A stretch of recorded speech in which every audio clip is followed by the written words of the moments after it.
서울 강남구 한복판 24시간이 모자란 광고회사 사무실에서 장유진은 또 다른 야근을 시작하고 있었습니다.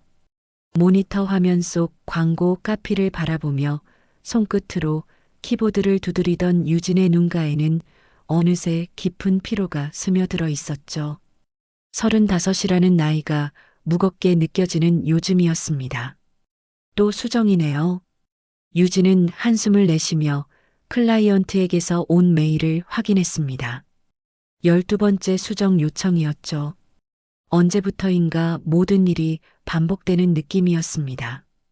똑같은 회의, 똑같은 야근, 똑같은 스트레스의 연속이었습니다. 집에 돌아와서도 마음은 편하지 않았습니다. 텅 빈 원룸에서 혼자 먹는 저녁, 넷플릭스 화면만 바라보다 잠들어 버리는 일상. 주말에도 특별할 것 없는 하루하루가 이어졌습니다. 친구들은 하나둘 결혼해서 연락이 뜸해졌고 연인도 없었습니다. 어느 날 아침 유진은 문득 거울 속 자신을 바라봤습니다. 언제부터인가 생기를 잃어버린 얼굴이 그곳에 있었죠. 나도 이제 좀 살아보자. 그 순간 마음속 깊은 곳에서 올라온 말이었습니다. 점심시간 유진은 충동적으로 여행사 사이트에 접속했습니다. 어릴 적부터 막연히 꿈꿔왔던 미국 여행, 그 중에서도 LA였습니다. 할리우드 영화를 보며 상상했던 그 도시 말입니다. 영어가 유창하지 않다는 걱정도 있었지만 지금이 아니면 언제 할 수 있을까 싶었습니다. LA행 항공편 예약 완료. 화면에 뜬 메시지를 보며 유진은 가슴이 두근거렸습니다. 회사에 휴가 신청서를 내고 급하게 여행 준비를 시작했죠.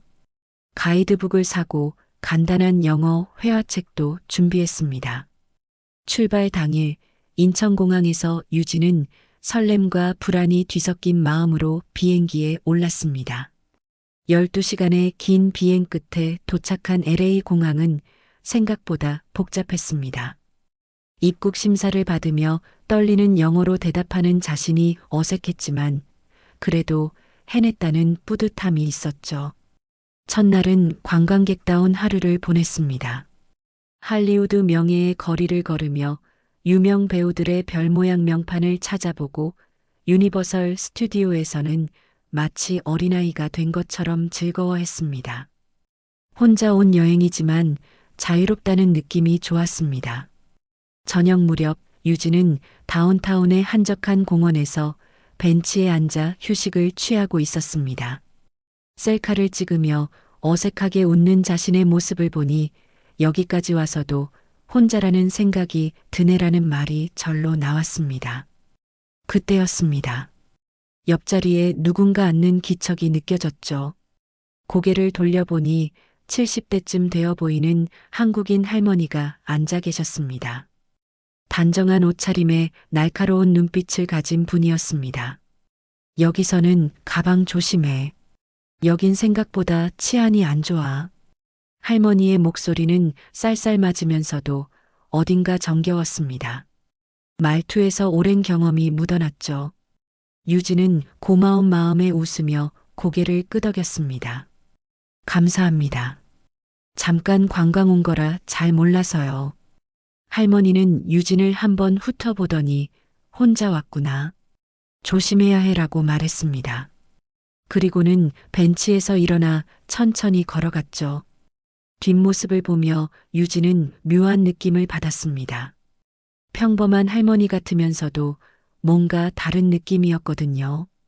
그날 밤 호텔로 돌아온 유진은 창밖 LA의 야경을 바라보며 생각에 잠겼습니다. 새로운 곳에서 만난 작은 인연들이 여행을 더욱 특별하게 만들어주는 것 같았습니다. 다음 날 저녁 유진은 한인타운으로 향했습니다. 가이드북에서 본 맛있는 한식당들을 찾아보고 싶었거든요. 며칠째 햄버거와 샌드위치만 먹다 보니 한국 음식이 그리워졌습니다. 특히 집에서 먹던 된장찌개와 김치찌개 생각이 간절했죠. 한인타운 거리는 생각보다 복잡했습니다. 한글 간판들이 빼곡히 늘어서 있어서 마치 한국의 어느 골목에 온 듯한 느낌이었습니다. 유진은 스마트폰 지도를 보며 평점이 좋은 식당을 찾아 걸었습니다. 해가 지면서 거리에는 네온 사인들이 하나둘 켜지기 시작했죠. 여기인가? 유진은 좁은 골목 안쪽에 있는 식당을 찾기 위해 골목으로 들어섰습니다.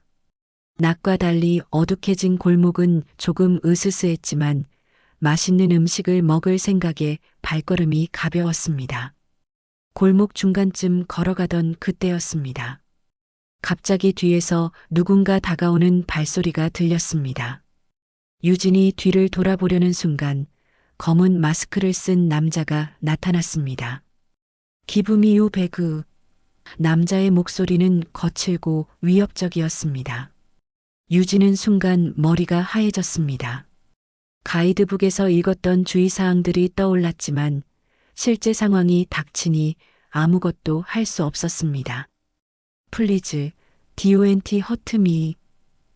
유진은 떨리는 목소리로 말했습니다.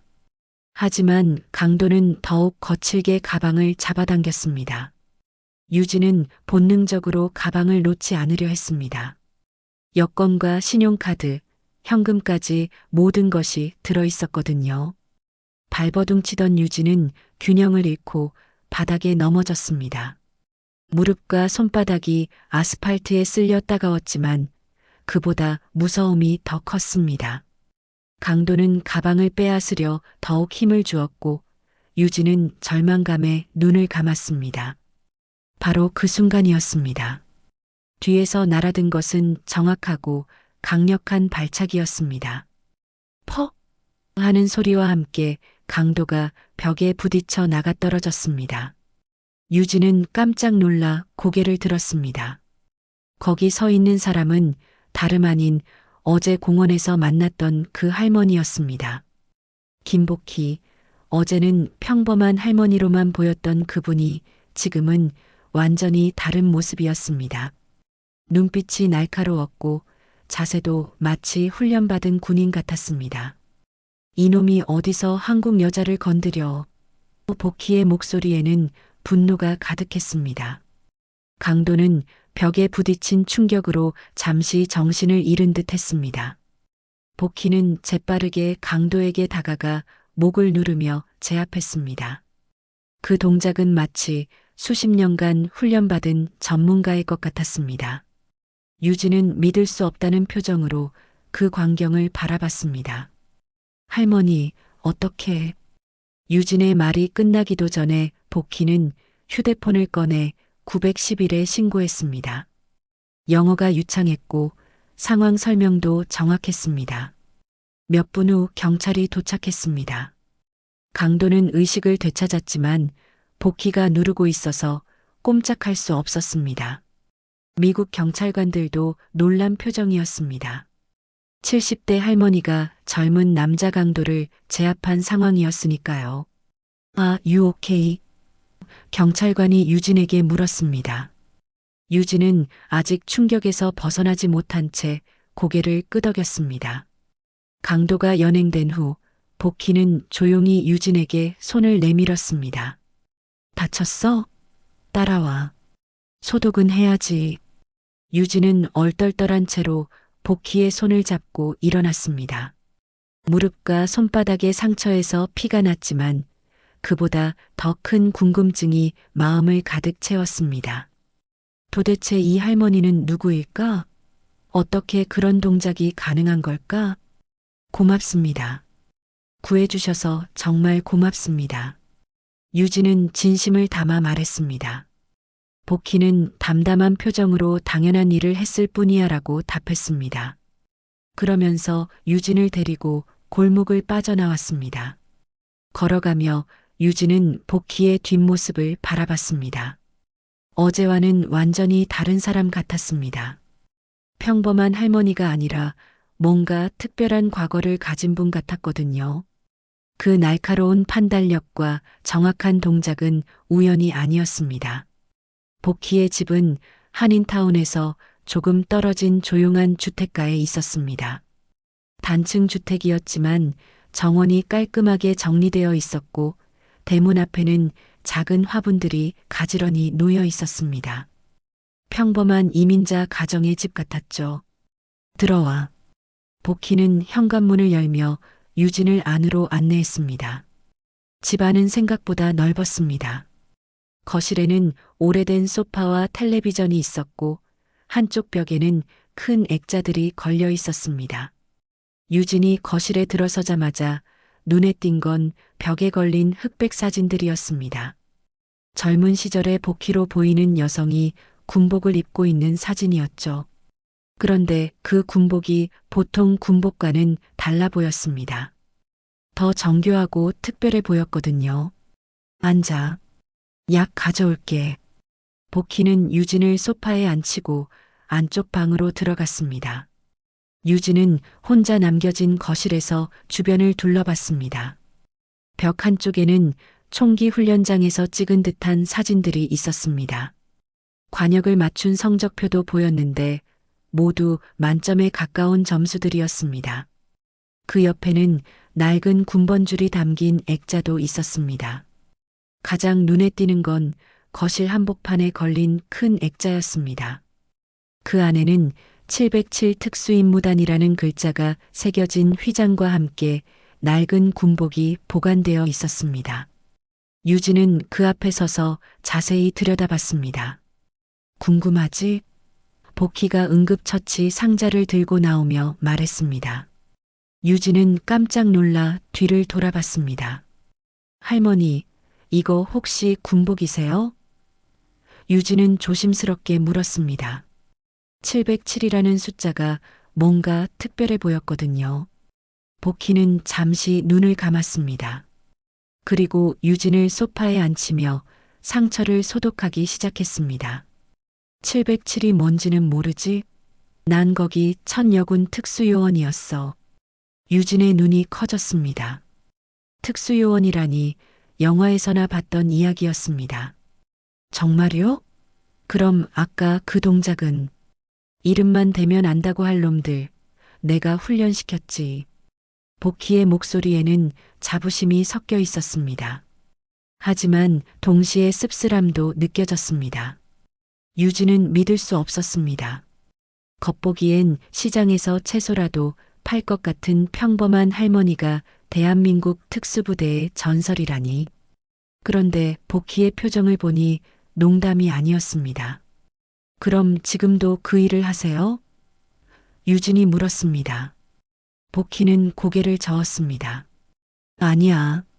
난 이미 끝난 사람이지. 그러면서 유진의 상처에 반창고를 붙여주었습니다. 내가 왜 여기까지 와서 사는 줄 아나? 유진은 조용히 복희의 말을 기다렸습니다. 뭔가 깊은 사연이 있을 것 같았거든요. 진실을 외면당해서지. 복희의 목소리가 낮아졌습니다.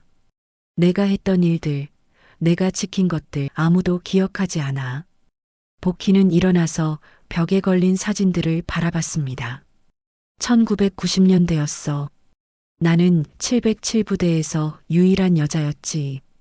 처음엔 모두가 의심했어. 여자가 무슨 특수부대냐고. 유진은 숨을 죽이고 들었습니다.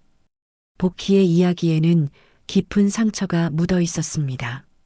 하지만 나는 해냈어. 남자들보다 더 잘했지. 사격, 격투, 작전 계획까지. 해외 파견 임무도 여러 번 다녀왔고, 복희는 자신의 과거를 되돌아보며 말했습니다.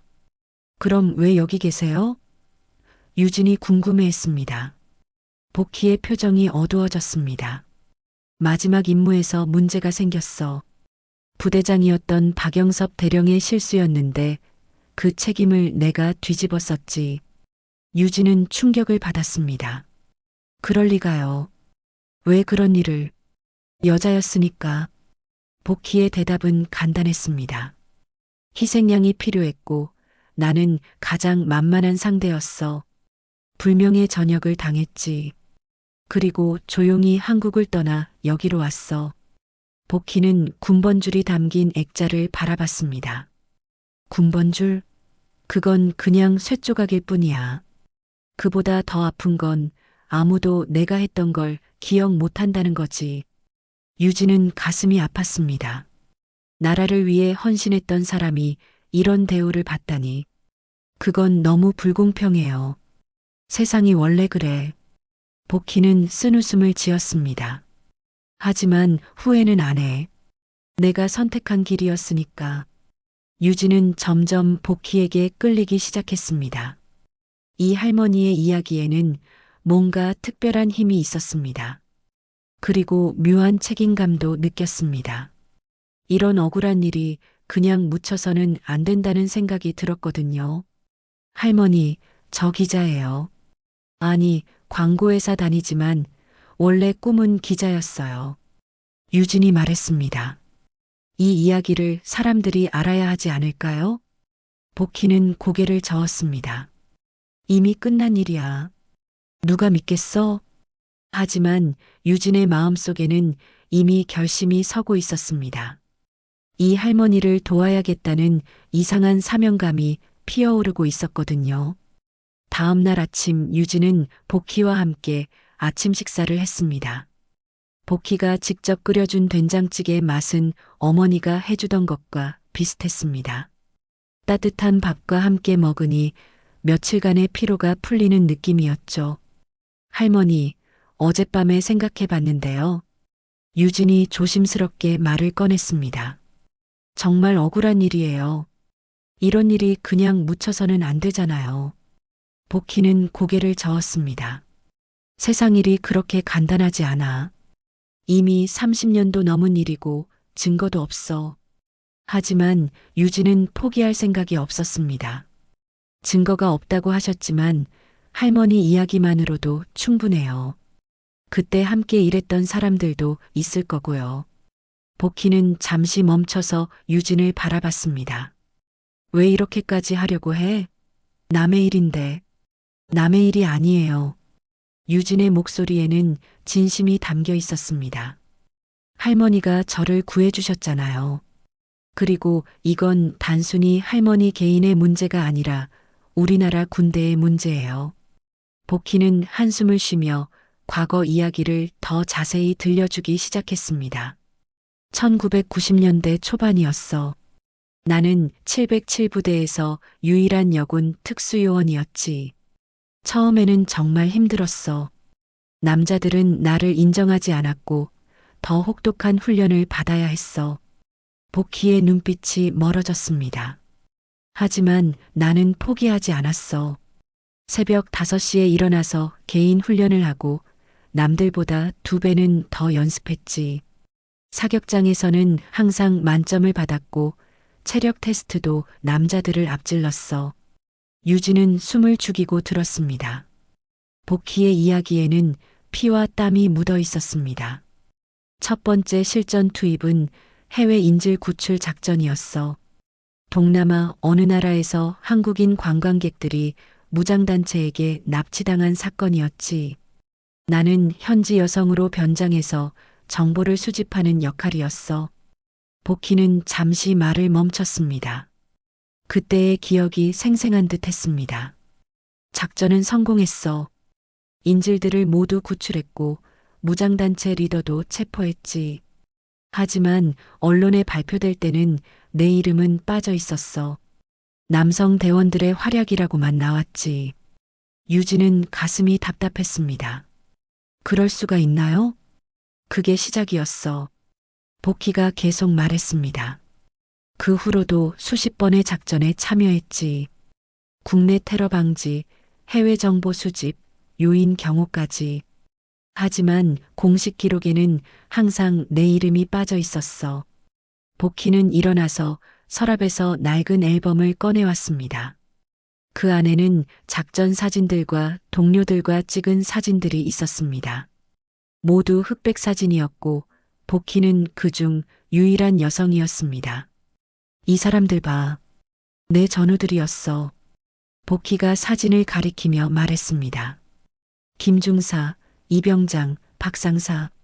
모두 좋은 사람들이었어. 하지만 나중에는 모두 나를 외면했지. 왜요? 유진이 물었습니다. 마지막 작전 때문이야. 복희의 목소리가 무거워졌습니다. 북한 공작원 체포 작전이었는데 부대장 박영섭 대령이 판단 실수를 했어. 민간인 피해가 생길 뻔했지. 복희는 사진을 넘기며 계속 말했습니다. 나는 그 상황에서 독단적으로 작전을 수정했어. 민간인들을 안전하게 대피시키고 공작원도 체포했지. 하지만 부대장은 자신의 실수가 드러날까봐 나를 희생양으로 만들었어. 어떻게요?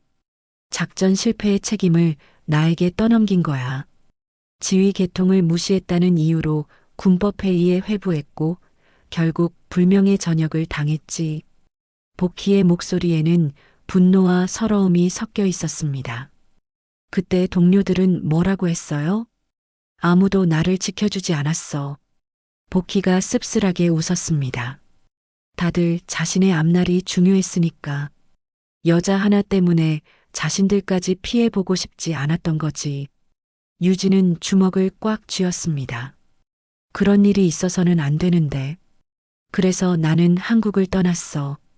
복희가 앨범을 덮으며 말했습니다.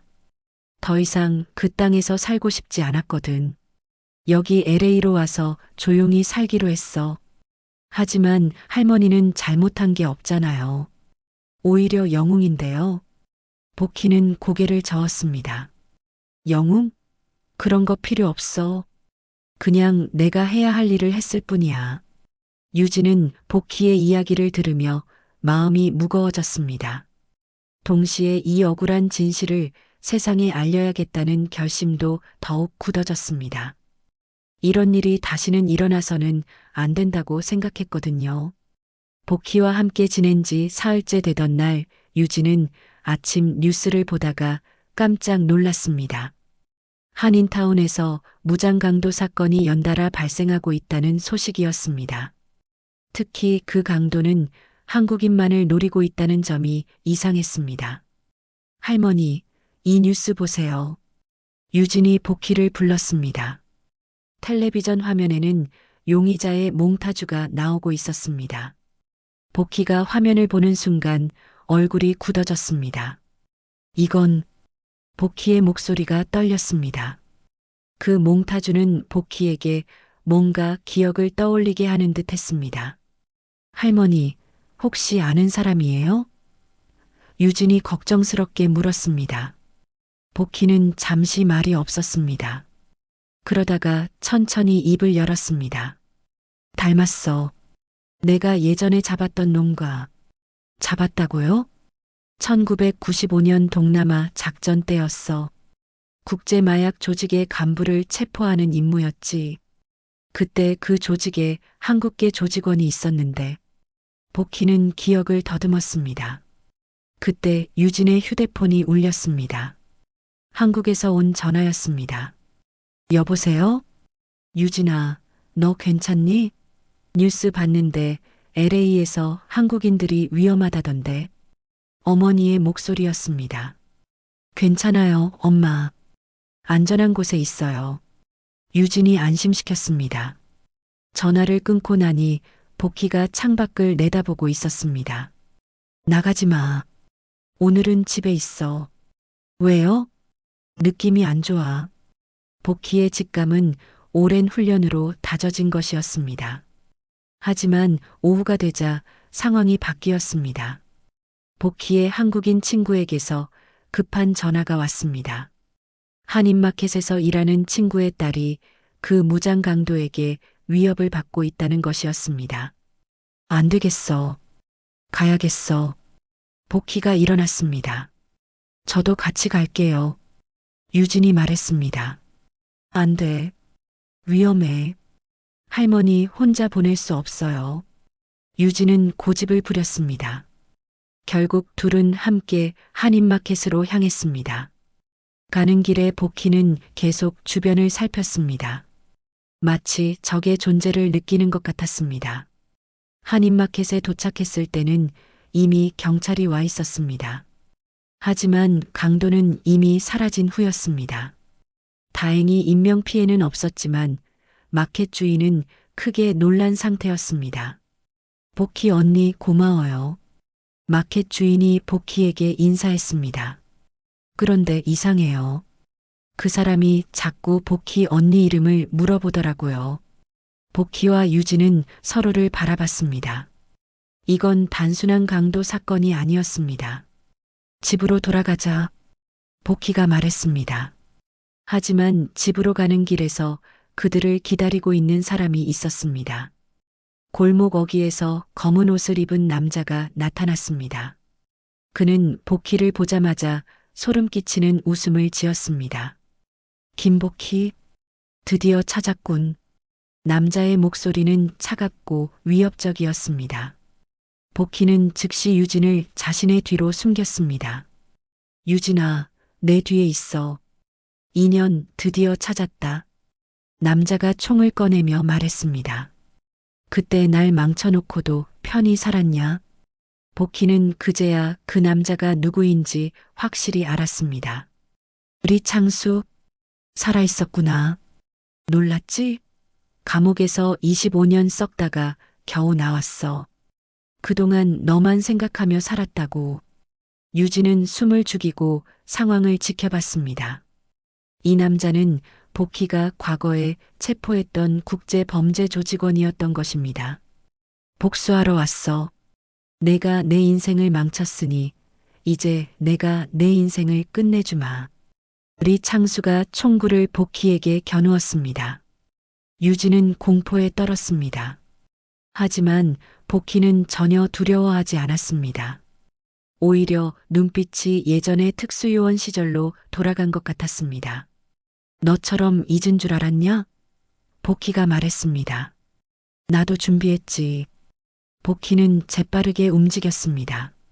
리창수가 방아쇠를 당기려는 순간 복희는 옆으로 몸을 날리며 그의 손목을 쳤습니다. 총은 빗나가며 벽을 맞췄습니다. 치열한 격투가 시작되었습니다. 70대의 복희와 50대의 리창수 사이의 생사를 건 싸움이었습니다. 복희의 몸놀림은 나이를 잊게 할 정도로 날렵했습니다. 이런 노인네가, 리창수가 소리쳤습니다. 하지만 복희의 경험과 기술이 더 뛰어났습니다. 정확한 타격으로 리창수의 급소를 노렸고 결국 그를 제압했습니다. 하지만 그 과정에서 복희도 리창수의 총에 맞아 가슴에 상처를 입었습니다. 할머니, 유진이 소리쳤습니다. 복희는 쓰러지면서도 리창수가 완전히 기절했는지 확인했습니다. 신고해. 911에. 유진은 떨리는 손으로 911에 신고했습니다. 그리고 복희의 상처를 지혈하려고 노력했습니다. 할머니, 괜찮아요. 금방 구급차 와요. 복희는 의식이 흐려지면서도 유진의 손을 잡았습니다. 미안해. 널 위험에 빠뜨려서. 곧 구급차와 경찰이 도착했습니다. 복희는 응급실로 이송되었고 리창수는 체포되었습니다. 복희는 병원 응급실에서 3시간 동안 수술을 받았습니다. 유진은 수술실 앞 의자에 앉아 초조하게 기다렸습니다. 손톱을 물어뜯으며 시계만 바라보던 중에 의사가 나왔습니다. 다행히 생명에는 지장이 없습니다. 의사의 말에 유진은 안도의 한숨을 쉬었습니다. 총알이 폐를 스쳤지만 중요한 장기는 피해갔어요. 회복까지는 시간이 걸리겠지만 괜찮을 겁니다. 유진은 중환자실에서 잠들어 있는 복희를 바라봤습니다. 산소 마스크를 쓰고 있는 모습이 안쓰러웠습니다. 이 모든 일이 자신 때문인 것 같아 죄책감이 들었습니다. 할머니, 제가 끝까지 할게요. 유진은 복희의 손을 잡으며 속삭였습니다. 할머니의 진실을 세상에 알리겠어요. 다음 날 유진은 노트북을 병원으로 가져와 복희의 이야기를 기사로 쓰기 시작했습니다. 707부대의 첫 여군 특수요원이었던 김복희의 삶, 그리고 그녀가 겪었던 불공정한 대우에 대해 자세히 적었습니다. 기사 제목은 잊혀진 영웅, 김복희의 증언이었습니다. 유진은 복희에게서 들었던 모든 이야기를 정리했습니다. 1990년대 해외 작전들, 그녀의 뛰어난 능력, 그리고 마지막에 당한 억울한 누명까지 모든 것을 담았습니다. 이 정도면 될까? 유진은 완성된 기사를 다시 한번 읽어봤습니다. 하지만 뭔가 부족한 느낌이었습니다. 단순히 한 사람의 증언만으로는 사람들이 믿지 않을 것 같았거든요. 유진은 인터넷을 통해 1990년대 707부대 관련 자료들을 찾아봤습니다. 당시 신문 기사들, 군사 관련 자료들을 뒤졌지만 복희의 이름은 어디에서도 찾을 수 없었습니다. 마치 처음부터 존재하지 않았던 사람처럼 지워져 있었습니다. 정말 철저하게 지웠구나. 유진은 한숨을 쉬었습니다. 하지만 포기할 수는 없었습니다. 유진은 한국의 주요 언론사들에 기사를 보냈습니다. 처음에는 아무도 관심을 가지지 않았습니다. 확인되지 않은 내용이다. 증거가 부족하다는 답변만 돌아왔습니다. 3일째 되던 날 복희가 의식을 되찾았습니다. 유진아, 괜찮니? 복희의 첫 마디였습니다. 할머니가 더 아픈데 저 걱정은 왜 해요? 유진은 눈물을 닦으며 말했습니다. 할머니 이야기를 기사로 써서 여러 곳에 보냈어요. 복희는 고개를 저었습니다. 소용없을 거야. 이미 묻힌 일인데. 아니에요. 분명 누군가는 믿어줄 거예요. 유진은 포기하지 않았습니다. 그 말이 맞았습니다. 일주일이 지난 어느 날 유진에게 이메일 한 통이 도착했습니다. 발신자는 전 국방부 정책실장 김대현이었습니다. 김복희 상사에 관한 기사를 봤습니다. 저는 1990년대 국방부에서 근무했던 김대현입니다. 복희 상사의 이야기가 사실입니다. 그분은 정말로 707부대의 전설이었습니다. 유진은 가슴이 뛰었습니다. 드디어 복희의 증언을 뒷받침해줄 증인이 나타난 것입니다. 김대현은 이어서 더 자세한 내용을 보내왔습니다. 복희 상사는 1994년 독수리의 눈 작전의 실질적 지휘관이었습니다. 동남아에서 한국인 인질 12명을 구출한 그 작전 말입니다. 당시 언론에는 남성 대원들의 활약으로만 발표되었지만 실제로는 복희 상사의 작전 계획과 지휘로 성공한 것입니다. 더 놀라운 것은 그 뒤에 이어진 내용이었습니다. 그뿐만 아니라 1995년 국제마약 조직 소탕작전, 1996년 북한 공작원 검거 작전까지 모두 복희 상사가 핵심 역할을 했습니다. 하지만 당시 군 내부의 성차별적 분위기 때문에 그분의 공로가 제대로 인정받지 못했습니다. 유진은 복희에게 이 소식을 전했습니다. 복희는 처음에는 믿지 못하겠다는 표정이었습니다. 정말 누군가 기억하고 있었다고? 네, 그뿐만 아니라 더 많은 분들이 연락을 주고 계세요. 유진이 휴대폰을 보여주었습니다. 실제로 김대현의 메일이 온 후 연쇄적으로 다른 증언들이 쏟아져 나왔습니다. 당시 707 부대원이었던 퇴역 군인들, 국방부 관계자들, 심지어 해외 작전 당시 구출되었던 민간인들까지 복희 상사님 덕분에 살았습니다. 1994년 인질 구출 작전의 생존자 중 한 명이 보낸 메일이었습니다. 그분이 아니었다면 우리 모두 죽었을 겁니다. 이야기는 점점 커져갔습니다. 한국의 주요 언론사들도 관심을 가지기 시작했습니다. 방송사에서는 다큐멘터리 제작을 제안해왔고 출판사에서는 책 출간을 의뢰했습니다. 가장 감동적인 것은 현직 707 부대원들의 반응이었습니다. 김복희 선배님은 저희의 자랑입니다. 늦었지만 정당한 평가를 받으셔야 합니다라는 내용이었습니다. 복희는 병실에서 이 모든 반응들을 지켜보며 눈물을 흘렸습니다. 정말 사람들이 기억하고 있었구나. 유진은 복희의 손을 잡았습니다. 할머니, 이제 시작이에요. 할머니의 명예를 완전히 회복시킬 거예요. 국정감사에서도 이 문제가 다뤄졌습니다. 국방부 장관은 과거 남녀차별로 인한 불공정한 대우에 대해 재조사하겠다고 공식 발표했습니다. 복희가 잠든 병실 앞에서 유진은 조용히 속삭였습니다. 할머니, 이젠 사람들이 알아요. 정말 알아줬어요. 할머니는 영웅이에요. 복희가 완전히 회복되기까지는 한 달이 걸렸습니다. 그 사이 한국에서는 놀라운 변화가 일어나고 있었습니다. 국방부에서 공식적으로 과거 남녀차별 사건에 대한 재조사위원회를 구성했고 복희의 사례가 첫 번째 조사 대상이 되었습니다. 할머니, 한국에서 공식 초청장이 왔어요. 유진이 병실로 들어오며 봉투를 내밀었습니다.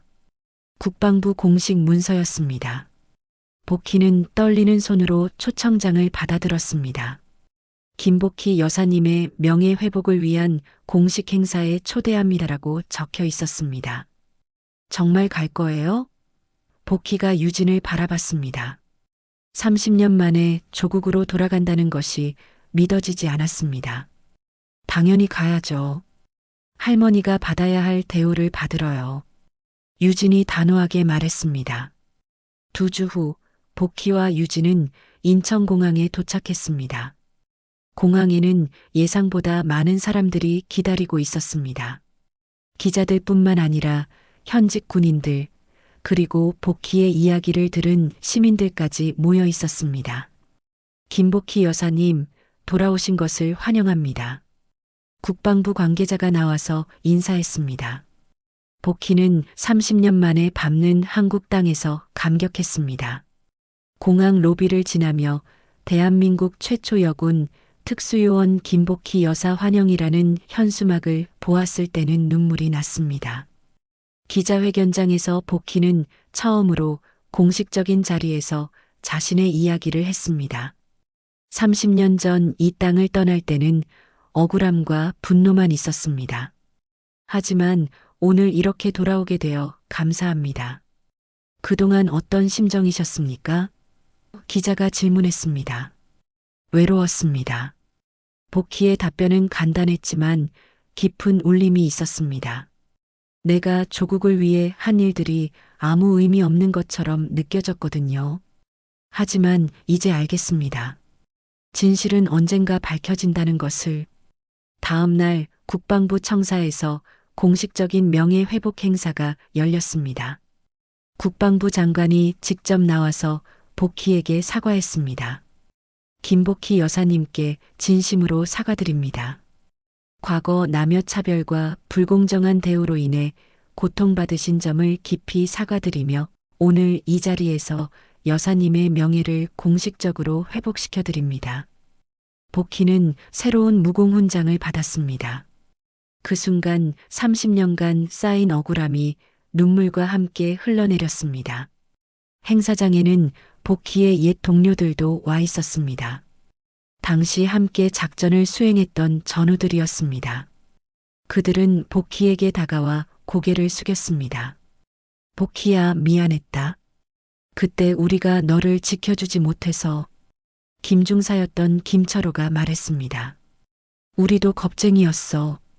용서해줘. 이병장이었던 이상무도 눈물을 흘렸습니다. 복희는 그들을 하나씩 안아주었습니다. 괜찮아. 다 지난 일이야. 이제 다시 전우가 되자.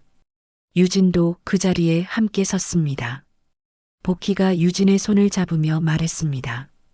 이 사람이 없었다면 오늘 이 자리도 없었을 거예요. 저 혼자 받은 게 아니라 우리가 함께 받은 겁니다. 기자들이 몰려들어 질문을 쏟아냈습니다. 앞으로 계획이 어떻게 되십니까? 복희는 잠시 생각한 후 대답했습니다. 이제 제 이야기를 나누고 싶습니다. 후배들에게 그리고 여군들에게 포기하지 말라고, 꿈을 잃지 말라고 말해주고 싶어요. 행사가 끝난 후 복희와 유진은 청와대도 방문했습니다. 대통령도 복희를 직접 만나 격려했습니다. 나라를 위해 헌신하신 분들의 공로가 제대로 인정받지 못한 점에 대해 사과드립니다. 앞으로는 이런 일이 없도록 하겠습니다. 복희는 대통령에게 말했습니다.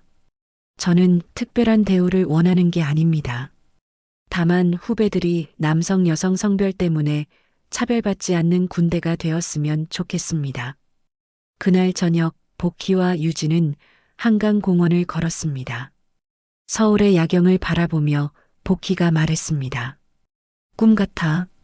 정말 꿈 같아. 복희의 목소리에는 감격이 담겨 있었습니다. 할머니가 받아야 할 대우예요. 유진이 복희의 팔짱을 끼며 말했습니다. 고마워, 유진아. 내가 아니었다면 나는 평생 숨어서 살다가 죽었을 거야. 저도 할머니 덕분에 인생이 바뀌었어요. 진짜 중요한 게 뭔지 알게 됐거든요. 복희는 한강을 바라보며 깊은 숨을 들이쉬었습니다. 30년 만에 마시는 한국의 공기는 달콤했습니다. 다음 날 아침 신문에는 복희의 이야기가 일면에 실렸습니다. 잊혀진 영웅의 귀환, 성차별 극복한 진정한 군인, 707의 전설, 고국에 돌아오다 같은 제목들이었습니다.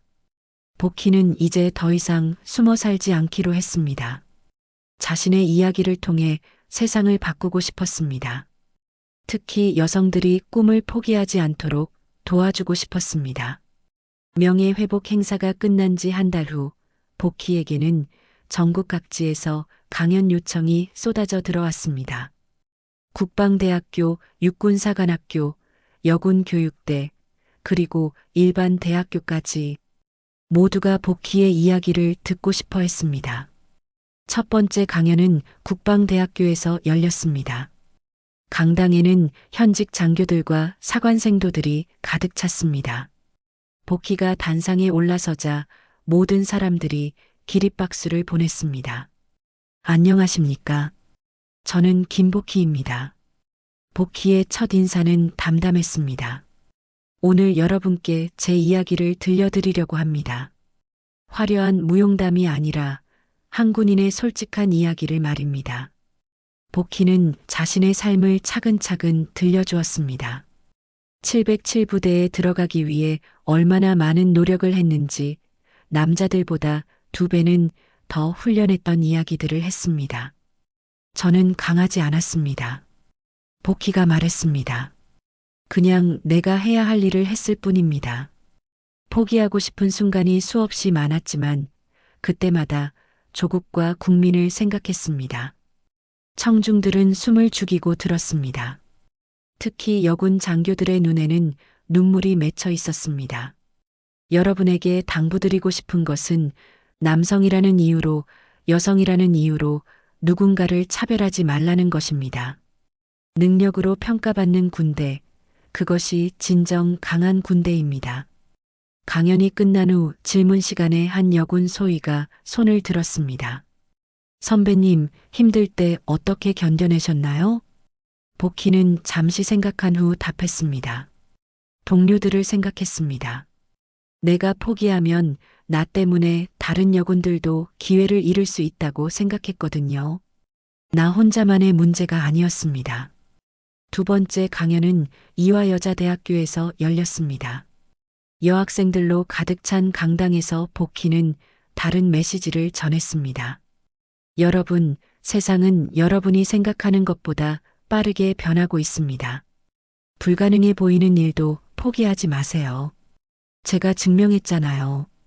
한 학생이 질문했습니다. 어떻게 그런 용기를 가질 수 있었나요? 용기는 타고나는 게 아닙니다. 복희가 웃으며 답했습니다. 매일매일 작은 도전을 통해 키워지는 거예요. 오늘 하지 못한 일을 내일은 해보려고 노력하는 마음, 그것이 용기의 시작입니다. 유진은 복희의 강연을 따라다니며 기록했습니다. 그리고 복희의 이야기를 바탕으로 책을 쓰기 시작했습니다. 제목은 그녀의 코드명은 매였다였습니다. 왜 매예요? 유진이 물었습니다.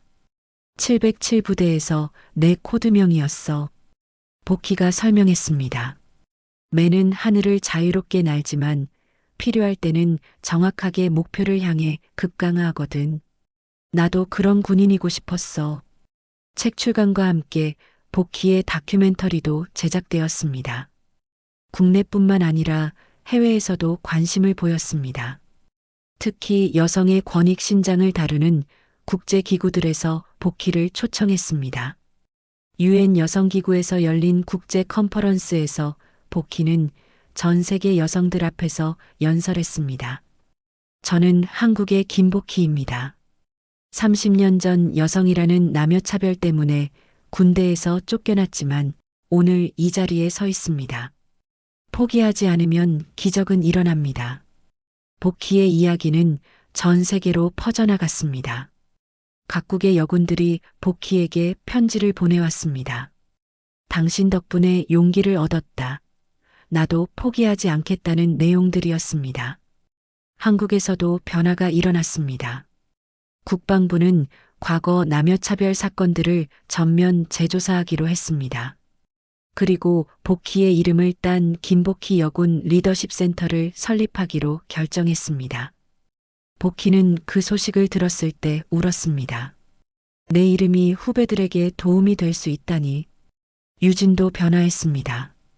광고회사를 그만두고 본격적으로 사회 문제를 다루는 기자가 되었습니다. 복희와의 만남이 인생의 전환점이 되었던 것입니다. 할머니 덕분에 제 인생의 목표를 찾았어요. 유진이 말했습니다.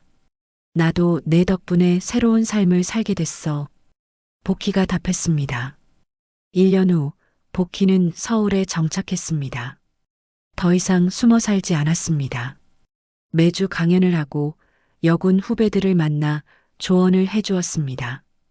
복희의 집에는 전국에서 온 편지들이 쌓여 있었습니다. 꿈을 포기하려던 여성들, 차별을 당하고 있는 직장인들, 용기가 필요한 젊은이들의 편지였습니다. 할머니는 이제 진짜 영웅이 되셨어요.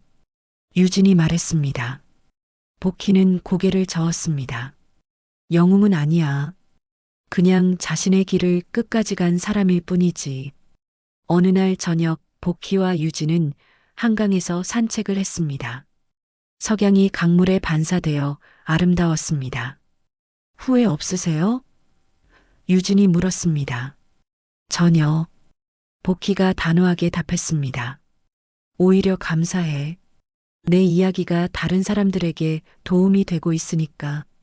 복희는 이제 79살이었지만 여전히 정정했습니다. 매일 아침 운동을 하고 책을 읽고 후배들을 만났습니다. 707의 전설은 아직 끝나지 않았어. 복희가 유진을 보며 웃었습니다. 이제 시작일 뿐이야. 복희의 이야기는 계속되고 있습니다. 더 많은 사람들에게 용기를 주고 더 공정한 세상을 만들어가는 이야기로 말입니다. 용기는 타고나는 게 아닙니다. 매일매일 작은 도전을 통해 키워지는 거예요. 오늘 하지 못한 일을 내일은 해보려고 노력하는 마음. 그것이 용기의 시작입니다.